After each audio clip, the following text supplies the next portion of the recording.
ഞാൻ കർത്താവിന് സ്തോത്രം ചെയ്യുന്നു. ദൈവത്തിന്റെ വചനവുമായി നിങ്ങളുടെ മധ്യത്തിൽ നിൽക്കുവാൻ സന്ദർഭം കർത്താവ് ഒരുക്കി തന്നോർത്ത് ഞാൻ കർത്താവിന് സ്തോത്രം ചെയ്യുന്നു. തുടർമാനമായ ഒരു പഠനം എന്ന നിലയിൽ ഈ ക്ലാസ് തുടർമാനമായി തന്നെ അറ്റൻഡ് ചെയ്യാനായിട്ട് ഞാൻ നിങ്ങളെ ഉത്സാഹിപ്പിക്കുന്നു. എന്നാൽ അതേസമയം ഒരു ചരിത്ര പഠനം എന്ന നിലയിൽ മാത്രം ഇതിനെ നമ്മൾ കാണരുത്. 2000-ലാണ് നെഹെമ്യാവിനെ കുറിച്ചുള്ള ഒരു സ്റ്റഡി അല്ലെങ്കിൽ അങ്ങനെ ഒരു സീരിയസ് ആയിട്ട് ഈ കാര്യത്തെക്കുറിച്ച് പഠിക്കാനും പഠിപ്പിക്കാനുമായിട്ട് ഞാൻ ആഗ്രഹിച്ച് ഒരു ക്ലാസ് എടുക്കുന്നത്. അന്ന് മുതൽ നെഹെമ്യാ തീർച്ചയായിട്ടും എൻ്റെ മനസ്സിൽ ഒത്തിരി സ്പർശിച്ചിട്ടുണ്ട്. ഞാൻ ഡിസൈപ്പിൾഷിപ്പിനെ കുറിച്ച് എടുത്ത ക്ലാസ്സുകൾ പലപ്പോഴും വ്യക്തിപരമായി യേശുക്രിസ്തുമായിട്ടുള്ള ബന്ധത്തിൽ നമ്മൾ വളരുന്നതിനെ കുറിച്ചാണ്. എന്നാൽ നെഹെമ്യാ എന്ന് പറയുന്നത് നെഹെമ്യായുടെ പുസ്തകത്തിൽ ഓഫ് കോഴ്സ് അതിനകത്ത് തീർച്ചയായിട്ടും വ്യക്തിപരമായ കാര്യങ്ങൾ ഉള്ളടങ്ങിയിരിക്കുന്നുവെങ്കിലും ഒരു സഭയുമായി ബന്ധപ്പെട്ട് ഒരു സഭ എന്ന് പറയുമ്പോൾ ലോക്കൽ ചർച്ച് എന്നുള്ള നിലയിൽ മാത്രമല്ല, ആഗമനമായ സഭയും ലോക്കൽ സഭയും ഉൾപ്പെടെയുള്ള സഭ ദൈവത്തിന്റെ സന്നിധിയിൽ സഭയെക്കുറിച്ച് നമുക്കുള്ള കൺസേൺ വളർത്തുന്നതിന് വേണ്ടിയുള്ള ഒരു ക്ലാസ് എന്ന നിലയിലാണ് എടുക്കുന്നത്. അത് വ്യക്തി എന്ന നിലയിലും നമ്മുടെ ജീവിതത്തിനൊരു വലിയ വ്യത്യാസം ഉണ്ടാക്കാൻ കാരണമായി തീരണമെന്ന് ഞാൻ തീർച്ചയായിട്ടും പ്രാർത്ഥിക്കുന്നു. ഇത് അറ്റൻഡ് ചെയ്ത ഒരാൾ പറഞ്ഞത് ഇങ്ങനെയാണ്: നെഹെമ്യാവിനെ കുറിച്ച് കേൾക്കാൻ വേണ്ടി പോയത്, അവിടെ ചെന്നപ്പോഴല്ലേ അറിയുന്നത് ഇങ്ങനെ നമ്മളെക്കുറിച്ചായി പറയുന്നത് മുഴുവനെന്ന്. അപ്പോൾ അതുകൊണ്ടാണ് ഞാൻ പറഞ്ഞത്, ചരിത്ര പഠനം എന്ന നിലയിൽ അതിനെ കാണുകയല്ല. വേദപുസ്തകത്തിന്റെ ഏത് ഭാഗങ്ങളും ഏത് വ്യക്തികളും അത് നമ്മെ ബന്ധിപ്പിച്ച് പഠിക്കുവാനായിട്ട് നമുക്ക് കഴിയണം. That is very important. അല്ലെ പിന്നെ അതിനകത്ത് കാര്യം ഉണ്ടാകുന്നില്ല. അതുകൊണ്ട് ഈ പറയുന്നത് ആരെക്കുറിച്ചാണെന്ന് ചോദിച്ചു കഴിഞ്ഞാൽ നമ്മളെക്കുറിച്ച് തന്നെയാണ്. 40-ാം സങ്കീർത്തനത്തിൽ നമുക്കൊക്കെ അറിയാവുന്ന ഒരു വേദഭാഗമാണ് 40-ാം സങ്കീർത്തനത്തിൽ. അവിടെ സങ്കീർത്തനക്കാരൻ പറയുന്ന ഒരു കാര്യം അതിന്റെ 6-ാമത്തെ വാക്യത്തിൽ: ഹനനയാഗവും ഭോജനയാഗവും നീ ഇച്ഛിച്ചില്ല, നീ ചെവികളെ എനിക്ക് തുളച്ചിരിക്കുന്നു, ഹോമയാഗവും പാപയാഗവും നീ ചോദിച്ചില്ല. അപ്പോൾ ഞാൻ പറഞ്ഞു, ഇതാ ഞാൻ വരുന്നു, പുസ്തകച്ചുരുളിൽ എന്നെക്കുറിച്ച് എഴുതിയിരിക്കുന്നു, ദൈവമേ നിന്റെ ഇഷ്ടം ചെയ്യാൻ ഞാൻ പ്രിയപ്പെടുന്നു.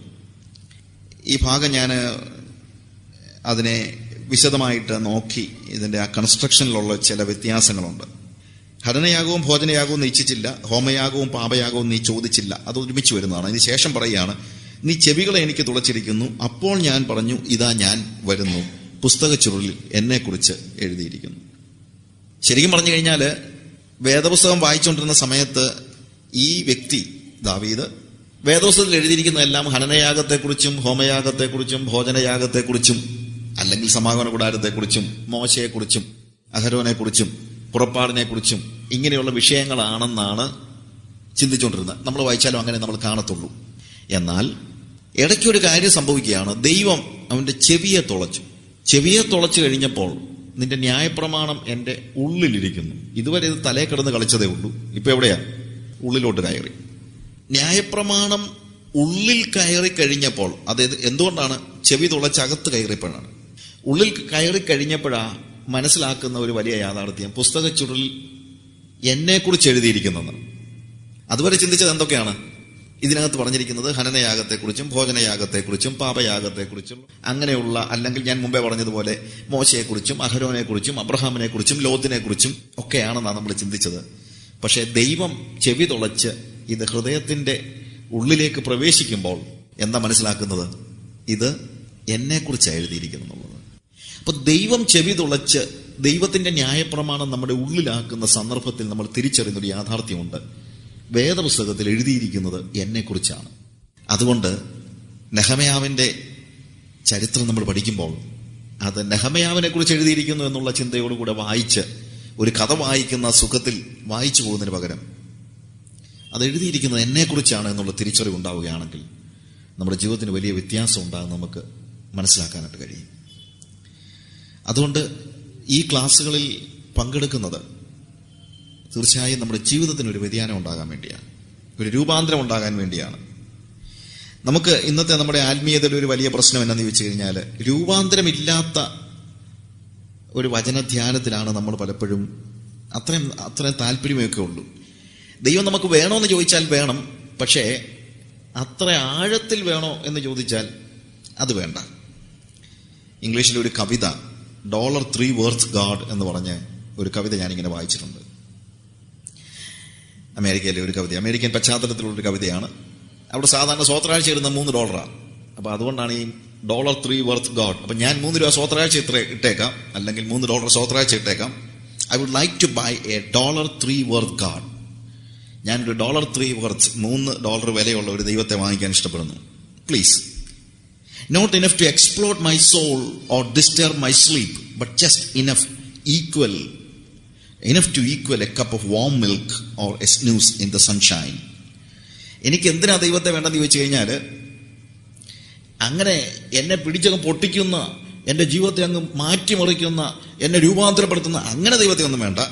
പിന്നെ വൈകുന്നേരം കിടക്കാൻ നേരം ഒരു ഗ്ലാസ് ചൂടുപാല് കുടിച്ചാൽ കിട്ടുന്ന ഒരു സുഖമുണ്ടല്ലോ, അല്ലെങ്കിൽ രാവിലെ നല്ല തണുപ്പത്ത് പുറത്തിറങ്ങി നിൽക്കുമ്പോൾ ആ ചൂട് വെയിലിൽ നമുക്കൊരു മയക്കം ഉണ്ടാകുന്നുണ്ടല്ലോ, അത്രയുമൊക്കെ സുഖം തരുന്ന ഒരു ദൈവത്തെ എനിക്ക് വേണം. പക്ഷേ ആ ദൈവം ഒത്തിരി പ്രവർത്തിച്ച് എന്നെ അങ്ങ് എന്ത് ചെയ്യാൻ പാടില്ല, എന്നെ അങ്ങ് എക്സ്പ്ലോഡ് ചെയ്യുകയും അല്ലെങ്കിൽ എന്നെ അങ്ങ് തകർക്കുകയും എന്നെ രൂപാന്തരപ്പെടുത്തുകയും അതൊന്നും ചെയ്യാൻ പാടില്ല. I don't want enough of him who make me love a black man or pick beads with the migrant. എന്റെ അടുത്ത് താമസിക്കുന്ന കറുത്ത വർഗ്ഗക്കാരനെ സ്നേഹിക്കാനും ഇമിഗ്രൻസ് ആയിട്ടുള്ള മറ്റ് നാട്ടുകാരോട് ചേർന്ന് സഹകരിക്കാനും ഒക്കെ എന്നോട് പറയുന്ന ദൈവത്തെ എനിക്ക് വേണ്ട. പക്ഷേ എനിക്ക് സുഖം തരുന്ന ഒരു ദൈവത്തെ. I want ecstasy, not transformation. എനിക്ക് ആവശ്യമുള്ളത് എക്സ്റ്റസിയാണ്. എക്സ്റ്റസി എന്ന് പറഞ്ഞു കഴിഞ്ഞാൽ എന്താ, പാട്ടുപാടി ആരാധിക്കുമ്പം നമുക്ക് കിട്ടുന്ന ഒരു സുഖം, അല്ലെങ്കിൽ നമ്മൾ പറയുന്ന അന്യഭാഷ ഉൾപ്പെടെയുള്ള എക്സ്റ്റാറ്റിക് ആയിട്ടുള്ള അതൊക്കെ എനിക്കിഷ്ടമാണ്. പക്ഷേ ട്രാൻസ്ഫോർമേഷന്റെ, രൂപാന്തരീകരണത്തിന്റെ കാര്യമൊന്നും എന്നോട് പറയരുത്. I want the warmth of a womb, not new birth. ഒരു ഗർഭസ്ഥ ശിശുവിന്റെ ആ അമ്മയുടെ ഉദരത്തിൽ കിടക്കുമ്പോഴുള്ള ആ ഒരു സുഖസുഷുപ്തി എനിക്ക് ആവശ്യമുണ്ട്. പക്ഷേ വീണ്ടും ജനിച്ച് ലോകത്തിന്റെ എല്ലാ പ്രതിസന്ധികളിലേക്ക് എടുത്തു ചാടി ദൈവത്തെ പ്രതിഫലിപ്പിക്കാനൊന്നും എന്നോട് പറയരുത്. I want a pound of eternal in a paper sack. I would like to buy a $3 worth God. I want a pound of eternal in a paper bag. സ്വർഗത്തില് എനിക്കൊരു ചെറിയ ഒരു സീറ്റും കൂടെ ഇതിന്റെ കൂട്ടത്തിൽ എനിക്ക് വേണം. പക്ഷേ അതിൽ കൂടുതലൊന്നും എനിക്ക് ആവശ്യമില്ല. എനിക്ക് ട്രാൻസ്ഫോർമേഷൻ വേണ്ട, എനിക്ക് രൂപാന്തരം വേണ്ട, പക്ഷെ സ്വർഗത്തിലൊരു സീറ്റ് വേണം. എനിക്ക് എക്സ്റ്റസി വേണം, പക്ഷേ മറ്റ് യാതൊരു കാര്യങ്ങളും ആവശ്യമില്ല. ഇങ്ങനെ നമ്മളെ സുഖിപ്പിക്കുന്ന ഒരു മതത്തെയാണ്, റിലിജനെയാണ്, ആത്മീയതയാണ് ഇന്ന് ആളുകൾ തിരക്കിക്കൊണ്ടിരിക്കുന്നത്. അതിന് വേണമെങ്കിൽ ഞാൻ സ്വത്രാഴ്ച കൊടുത്തേക്കാം, അതിന് വേണമെങ്കിൽ ഇച്ചിരി കൂടുതലും കൊടുത്തേക്കാം. 10 രൂപയൊക്കെ പണ്ടിട്ടുണ്ടിരുന്നത് ഞാൻ അങ്ങ് 100 അങ്ങ് ഇട്ടേക്കാം, അതിലെ പോട്ടെ 500 അങ്ങ് കൊടുത്തേക്കാം. പക്ഷേ എന്നെ ദൈവം എന്ത് ചെയ്യാൻ പാടില്ല, രൂപാന്തരപ്പെടുത്തി എനിക്ക് ഇഷ്ടമില്ലാത്ത കാര്യങ്ങളൊക്കെ ചെയ്യാനൊന്നും എന്നെ പ്രേരിപ്പിക്കാൻ പാടില്ല. അങ്ങനെ $3 വർത്ത് ഗാഡ് തിരക്കി വരുന്നവർക്കുള്ള ഒരു ക്ലാസ് അല്ല ഇത് എന്നുള്ളത് ഞാൻ ആദ്യമേ തന്നെ പറയട്ടെ. ഒരുപക്ഷെ ദൈവം നിങ്ങളെ എക്സ്പ്ലോഡ് ചെയ്യാൻ ആഗ്രഹിക്കുന്നുണ്ടായിരിക്കും. ഒരുപക്ഷെ നിങ്ങളെ രൂപാന്തരപ്പെടുത്താനായിട്ടൊരു പൊട്ടിക്കാൻ അല്ലെങ്കിൽ തകർക്കുവാൻ ആഗ്രഹിക്കുന്നുണ്ടായിരിക്കാം. അങ്ങനെ തകർച്ചയും രൂപാന്തരവും ഒരു രൂപാന്തരീകരണവും ആഗ്രഹിക്കുന്നവർക്ക് വേണ്ടിയുള്ള ഒരു ക്ലാസ്സാണ് എന്ന് ഞാൻ ഓർപ്പിക്കട്ടെ. ഇവിടെ നമ്മളുടെ ഭാഗവുമായിട്ട് ബന്ധപ്പെടുത്തി ഞാൻ ആദ്യം വായിക്കുന്ന ഭാഗം 85-ാം സങ്കീർത്തനത്തിന്റെ 2 വാക്യങ്ങളാണ്. 85-ാം സങ്കീർത്തനത്തിലെ 2 വാക്യങ്ങൾ, യഥാസ്ഥാപനം എന്ന് പറയുന്ന വാക്ക് തന്നെ അവിടെയാണ് ശരിക്കും വരുന്നത്. അതിന്റെ 4-ാമത്തെ വാക്യം നമ്മൾ വായിക്കുമ്പോൾ, സങ്കീർത്തനം 85-ന്റെ 4-ാമത്തെ വാക്യത്തില്, ഞങ്ങളുടെ രക്ഷയുടെ ദൈവമേ, ഞങ്ങളെ യഥാസ്ഥാനപ്പെടുത്തേണമേ, ഞങ്ങളോടുള്ള നിന്റെ നീരസം മതിയാക്കേണമേ. ഞങ്ങളുടെ രക്ഷയുടെ ദൈവമേ, നീ ഞങ്ങളെ യഥാസ്ഥാനപ്പെടുത്തണമേ, ഞങ്ങളെ റെസ്റ്റോർ ചെയ്യണമേ, ഞങ്ങളെ യഥാസ്ഥാനപ്പെടുത്തണമേ. റെസ്റ്റോർ അസ് അൺടു യു ഓ ഗാഡ്. നിങ്ങളിലേക്ക് താഴെ പറയുന്നുണ്ട്, ഞങ്ങളോടുള്ള നിന്റെ നീരസം മതിയാക്കണമേ. അതിന്റെ 6-ാമത്തെ വാക്യത്തിൽ, നിന്റെ ജനം നിന്നിൽ ആനന്ദിക്കേണ്ടതിന് റിവൈവ്, നീ ഞങ്ങളെ വീണ്ടും ജീവിപ്പിക്കുകയില്ലയോ. 1 റെസ്റ്റോർ ചെയ്യുക, 2 റിവൈവ്, ഞങ്ങളെ വീണ്ടും ജീവിപ്പിക്കുക അല്ലെങ്കിൽ ഉണർത്തുക. റെസ്റ്റോറേഷനും റിവൈവലും, യഥാസ്ഥാപനവും ഉണർവും, ഇത് ഒരുമിച്ചേ പോകത്തുള്ളൂ. നമ്മളെപ്പോഴും ഉണർവിന് വേണ്ടി പ്രാർത്ഥിക്കുന്നുണ്ട്, പക്ഷേ ഉണർവിന് മുമ്പുള്ള യഥാസ്ഥാപനത്തെക്കുറിച്ച് പലപ്പോഴും നമ്മൾ പ്രാർത്ഥിക്കുന്നില്ല, അത് നമ്മൾ ആഗ്രഹിക്കുന്നില്ല. എന്നാൽ റെസ്റ്റോറേഷൻ ഇല്ലാതെ ഒരു റിവൈവൽ അത് നടന്നാൽ തന്നെ അത് ശരിയായിട്ടുള്ളൊരു റിവൈവൽ ആയിരിക്കത്തില്ല. നമുക്ക് റിവൈവൽ എന്ന് പറയുമ്പോൾ ഒരു പക്ഷേ മാക്സിമം കുറച്ച് കരച്ചിലൊക്കെ ആയിരിക്കും. ചിലപ്പം നമ്മൾ പാട്ടും തുള്ളലും മറ്റുള്ള കാര്യങ്ങളും ഒക്കെ ആയിരിക്കും നമുക്ക് റിവൈവൽ. എന്നാൽ കുറച്ചുകൂടെ ആഴത്തിൽ പറഞ്ഞു കഴിഞ്ഞാൽ നമ്മൾക്ക് കരച്ചിലൂടെ ആയിരിക്കും. പ്രാർത്ഥിക്കുന്ന സമയത്ത് കണ്ണിലൂടെ കുറച്ച് കണ്ണുനീര് വന്നു കഴിഞ്ഞാൽ നമ്മൾ ചിന്തിക്കുന്നത് നല്ല ഉണർവാണ്. അല്ലെങ്കിൽ ആളുകളെല്ലാം കൂടെ ഒരു മീറ്റിംഗ് നടത്തുമ്പോഴത്തേക്ക് സഹോദരന്മാരും സഹോദരികളും എല്ലാം കൂടെ മുന്നേ വന്നങ്ങ് പൊട്ടിക്കരയാൻ തുടങ്ങിയെന്ന് വെച്ചു. നമ്മൾ എന്തൊരു ഉണർവായിരുന്നു അല്ലേ? പക്ഷെ കരച്ചിലെന്ന് പറയുന്നത് അതിന്റെ ഒരു ഭാഗം മാത്രമാണ്. കരയുന്നത് തെറ്റാണോ ശരിയാണോ എന്നുള്ളത് രണ്ടാമത്തെ കാര്യം. എന്നാൽ കരച്ചിൽ കൊണ്ട് മാത്രം കാര്യങ്ങൾ നടക്കുന്നില്ല എന്നുള്ളത് ഒരു യാഥാർത്ഥ്യമാണ്. കരച്ചിൽ ചിലർ പെട്ടെന്ന് കരയും, ചിലർ അത്രയും പെട്ടെന്ന് കരയത്തില്ല. അപ്പോൾ ഒരാൾ കരയുന്നത് കൊണ്ട് അയാൾക്ക് നല്ല ഉണർവുള്ള ആളാണെന്നും കരയാത്ത ആളുകൾക്കൊന്നും ഉണർവില്ലെന്ന് പറയുന്നതിനകത്ത് അർത്ഥമില്ല. ശാരോനോമാച്ചായന്റെ പിതാവ് ജോൺ അയ്യാറുള്ള സാറ് ഒരിക്കൽ ഒരു സ്റ്റേജിൽ വെച്ച് ഇങ്ങനെ പറഞ്ഞെന്ന് ഞാൻ കേട്ടിട്ടുണ്ട്. അദ്ദേഹം എല്ലാവരോടും ചോദിച്ചു, കുഞ്ഞുങ്ങളെ, ഞാൻ ഈ പ്രസംഗിക്കുകയും പ്രാർത്ഥിക്കുകയും ഒക്കെ ചെയ്യുമ്പോൾ എന്റെ കണ്ണിൽ കൂടി ഇങ്ങനെ കണ്ണുനീര് വരുന്നത് നിങ്ങൾ കണ്ടിട്ടുണ്ടോ? ഉടനെ അവർ പറഞ്ഞു, ഉണ്ടപ്പച്ച, ഞങ്ങൾ കണ്ണുനീര് കണ്ടിട്ടുണ്ട്. അതെ, ഞാനൊരു കാര്യം പറയാനാ, അതെന്റെ ആത്മീയത കൂടുതൽ കൊണ്ടാണെന്ന് ആരും ചിന്തിക്കരുത്, അതെന്റെ ഒരു അസുഖമാണ്. അപ്പോൾ കണ്ണിൽ കൂടെ കണ്ണുനീര് വരുന്നത് ആത്മീയത കൂടുതൽ കൊണ്ടാണെന്ന് ആരും ചിന്തിക്കേണ്ട കാര്യമൊന്നുമില്ല. ഞാൻ അതാ പറഞ്ഞത്, പലപ്പോഴും നമ്മളിലെ ചില ആളുകൾ കുറച്ചുകൂടി ഇമോഷണലാണ്. ചിലപ്പോൾ പെട്ടെന്ന് ആളുകൾ കരയും, ചിലർ കരയത്തില്ല. അതുകൊണ്ട് കരയുന്ന ആളുകളെല്ലാം ആത്മീകരാണെന്നും കരയാത്തവരെല്ലാം അനാത്മീകരാണെന്നും നമുക്ക് വിധി എഴുതാനായിട്ട് പറ്റത്തില്ല. എന്നാൽ ശരിയായിട്ടുള്ള ഉണർവ് എന്ന് പറയുന്നത് യഥാസ്ഥാപനത്തിലൂടെയാണ് സംഭവിക്കുന്നത്. യഥാസ്ഥാപനം എന്ന് പറയുമ്പോൾ എവിടെ നമ്മളായിരുന്നോ അല്ലെങ്കിൽ എവിടെ ആയിരിക്കണമോ ആ സ്ഥലത്തേക്കുള്ള ഒരു മടങ്ങിപ്പോക്കിനെയാണ് വാസ്തവത്തിൽ യഥാസ്ഥാപനം എന്ന് പറയുന്നത്. കരച്ചിലുകൊണ്ട് മാത്രം കാര്യമില്ലെന്ന് പറഞ്ഞാൽ ഒരു സ്ഥലത്ത് ഇതിനെക്കുറിച്ച് ഞാൻ സംസാരിച്ചു കൊടുത്ത് ഞാൻ അവിടെ ഒരു ഉദാഹരണം പറഞ്ഞു. നമ്മൾ ഈ ബിൽഡിംഗ് പണിതുകൊണ്ടിരിക്കുന്ന കൂട്ടത്തിൽ ഇഷ്ടികൾ വെച്ച് പ്ലം ലൈൻ പിടിച്ച് ഇങ്ങനെ നമ്മൾ പണിതുകൊണ്ടിരിക്കുന്ന കൂട്ടത്തിൽ ഒരു ഇഷ്ടിക ഒന്ന് എറിച്ചു നിന്നെന്ന് വെച്ചു. നമ്മൾ അന്നേരം ശ്രദ്ധിച്ചില്ല. അതിങ്ങനെ പണിത് തിരിച്ചു വരുമ്പോഴത്തേക്ക് ഈ ഇഷ്ടിക ഉറച്ചു കഴിയും. അതിന്റെ മുകളിൽ മറ്റൊരു ഇഷ്ടിക വെച്ച് പ്ലം ലൈൻ പിടിച്ച് നോക്കുമ്പോൾ നമ്മൾ എന്ത് കാണുന്നു? താഴെ വെച്ചിരിക്കുന്ന ഇഷ്ടിക ശരിയായ നിലയിലല്ല ഇരിക്കുന്നത്. ഉടനെ നമ്മൾ എന്ത് ചെയ്യും? മേസ്ത്രി എന്താ പറയും? ഇവിടെ കുറെ വെള്ളം കൊണ്ടുപോവാ, എടുത്തോണ്ട് വാ, ഒരു 2 ബക്കറ്റ് വെള്ളം ഇതിന്റെ മണ്ടയ്ക്ക് ഒഴിച്ചാട്ടെ എന്നാണ് പറയുന്നത്. അല്ല, അയാൾ എന്ത് ചെയ്യും? പ്ലം ലൈൻ പിടിച്ചിട്ട് ആ ഇഷ്ടിക എവിടെ എറിച്ചു നിൽക്കുന്നോ അതെന്ത് ചെയ്യും? അത് ചിസിൽ ചെയ്ത് കളയും. അതിനെ ചിസിൽ ചെയ്ത് കളയാത്രത്തോളം കാലം അതിന്റെ മുകളിൽ പണിയുന്നതെല്ലാം തലതിരിഞ്ഞായിരിക്കും വരുന്നത്.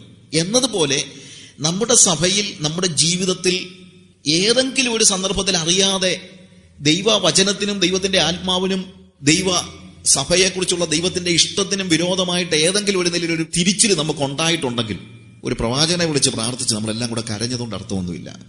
ആവശ്യമായിരിക്കുന്ന എന്താണ്? പ്ലം ലൈൻ പിടിച്ചിട്ട് നമ്മുടെ സഭയ്ക്ക്, എന്റെ ജീവിതത്തിന് എവിടെയാണ് പാളിച്ച പറ്റുമെന്ന് തിരിച്ചറിഞ്ഞ് അതിനെ ആ പ്ലം ലൈനിൽ യോജിക്കാത്ത സകലത്തെയും വെട്ടിക്കളയാത്രത്തോളം കാലം. അതാണ് വാസ്തവത്തിൽ ഞാൻ യഥാസ്ഥാപനം എന്നുള്ളത് ഉദ്ദേശിക്കുന്നത്. ദൈവം ഉദ്ദേശിക്കുന്ന നിലയിലേക്ക് നമുക്കുള്ള ഒരു മടങ്ങിവരവാണ് യഥാസ്ഥാപനം. റെസ്റ്റോറേഷൻ, റെസ്റ്റോർ ചെയ്യുകയാണ് അല്ലേ? സിസ്റ്റം നമ്മൾ കമ്പ്യൂട്ടർ പഠിക്കുമ്പോഴത്തെ പിള്ളേർക്കൊക്കെ സിസ്റ്റം റെസ്റ്റോർ ചെയ്യുകയാണ്. വൈറസ് എല്ലാം കൂടെ കയറി ആകെപ്പാടെ നാശമായി കഴിഞ്ഞാൽ നമ്മൾ എന്ത് ചെയ്യുന്നു? ആ ഒറിജിനൽ സ്റ്റേജിലേക്കുള്ള ഒരു റെസ്റ്റോറേഷനാണ്. എവിടെ ആയിരുന്നു അതിലേക്കുള്ള, അത് ടൈം ബൗണ്ട്, ഇന്ന ടൈമിലേക്ക് നമുക്ക് റെസ്റ്റോർ ചെയ്യാൻ പറ്റും. പക്ഷെ അങ്ങനെ ഒരു മൗസിന്റെ ക്ലിക്കിനകത്ത് നടക്കുന്ന റെസ്റ്റോറേഷൻ അല്ല സഭയുടെ റെസ്റ്റോറേഷൻ. സഭയുടെ റെസ്റ്റോറേഷൻ നടക്കുമ്പോഴത്തേക്ക് ഒത്തിരി വേദനപ്പെടുത്തുന്നതായ നഷ്ടങ്ങളുടെ ഒരു വലിയ കൂമ്പാരം ഉണ്ടായിരിക്കും. അതുകൊണ്ടാണ് ഞാൻ പറഞ്ഞത്, ഒരു സുഖമായി കാര്യങ്ങൾ ചെയ്യാൻ ആഗ്രഹിക്കുന്നവർക്ക് വേണ്ടിയുള്ള ഒരു ക്ലാസ് അല്ല ഇത്. ഇത് വേദനിപ്പിക്കുന്ന സ്റ്റേജിലൂടെ കടന്നു പോകാൻ മനസ്സുള്ള, രൂപാന്തരം ആഗ്രഹിക്കുന്നവരായ ഒരു യഥാസ്ഥാപനത്തിന്റെ നിലയിൽ അതിനെ യോജിക്കാത്തതായിട്ടുള്ള സകലത്തെയും ചിസിൽ ചെയ്ത് കളഞ്ഞ് ദൈവികമായി കാര്യങ്ങളെ ചെയ്യാൻ ആഗ്രഹിക്കുന്നവർക്ക് വേണ്ടിയുള്ള ഒരു പഠനമാണ് വാസ്തവത്തിൽ നെഹമ്യാ നമ്മൾ പഠിക്കുമ്പോഴത്തേക്ക് മനസ്സിലാകുന്നത്.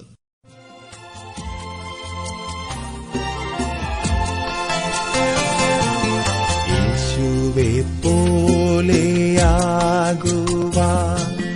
യേശുവിൻ വാക്കു കാക്കുവാൻ, യേശുവേ നോക്കി ജീവിപ്പാൻ ഇവയെ കാക്ഷിക്കുന്നു ഞാൻ.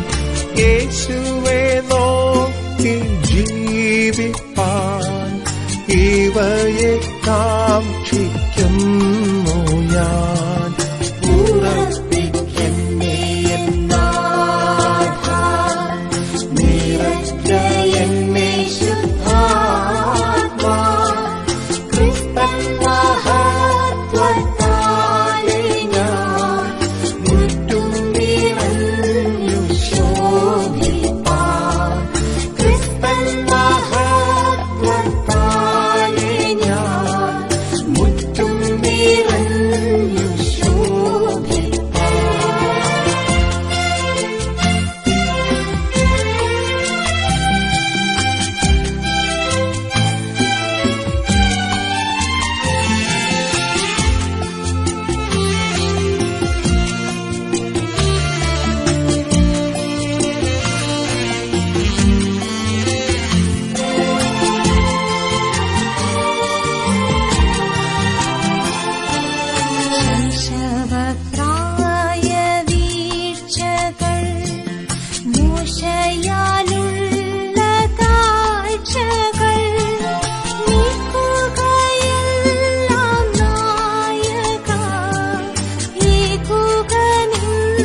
എപ്പോഴും ഞാൻ ജാഗരിച്ചു പോരാടുവാൻ നിന്റെ സഹായം നൽകുക എന്റെ മഹാ